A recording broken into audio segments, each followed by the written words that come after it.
She was only 11 years old when a car pulled over beside her on her way to school. And for the next 18 years, she vanished.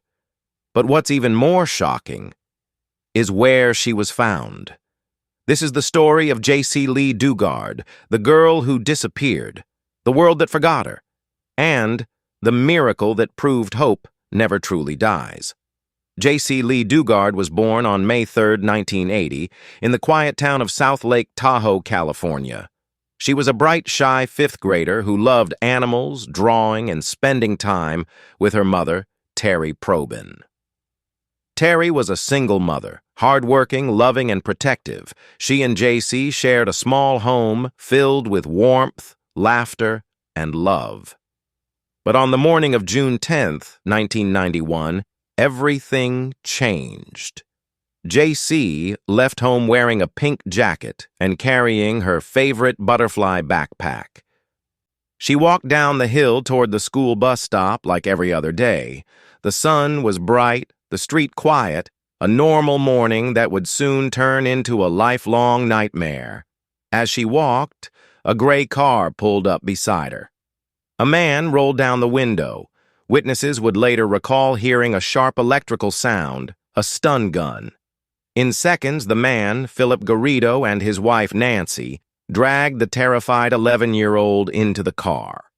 And just like that, Jaycee was gone. Neighbors saw the car speed away but didn't catch the plate number. Within hours, police flooded the neighborhood. Helicopters hovered, search dogs combed the woods, and missing posters covered every pole in South Lake Tahoe. Jaycee's mother pleaded through tears on television. "They took my baby. Please bring her back."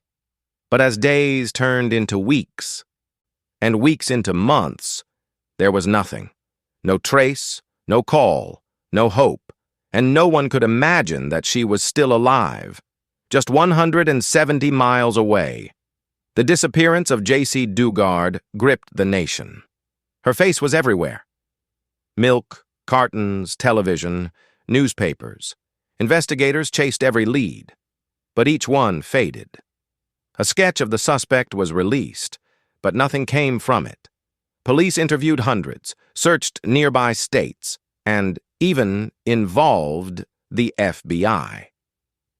Unbeknownst to them, Philip Garrido, the man who kidnapped Jaycee, was already on parole for previous crimes. He was supposed to be monitored regularly, yet somehow, despite multiple home visits, no one ever thought to check his backyard. That backyard was the key to everything. Over the years, neighbors noticed strange things: tents behind tall fences, faint laughter of children, and a man preaching about religion to invisible audiences. Some even reported it.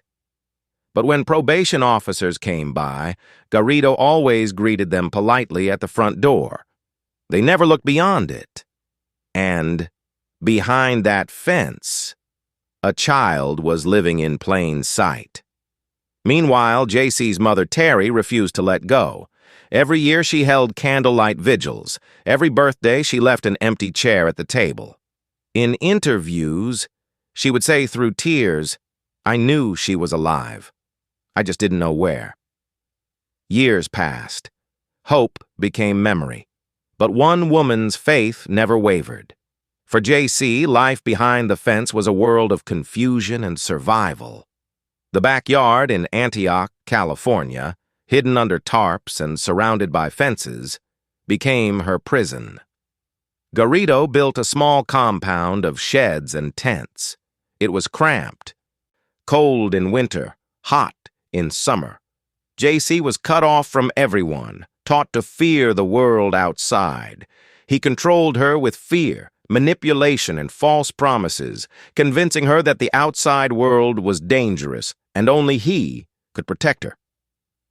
Over time, Jaycee was made to depend on him for everything: food, conversation, even a distorted version of faith. Nancy, Garrido's wife, played a twisted double role, both an accomplice and, at times, a caretaker.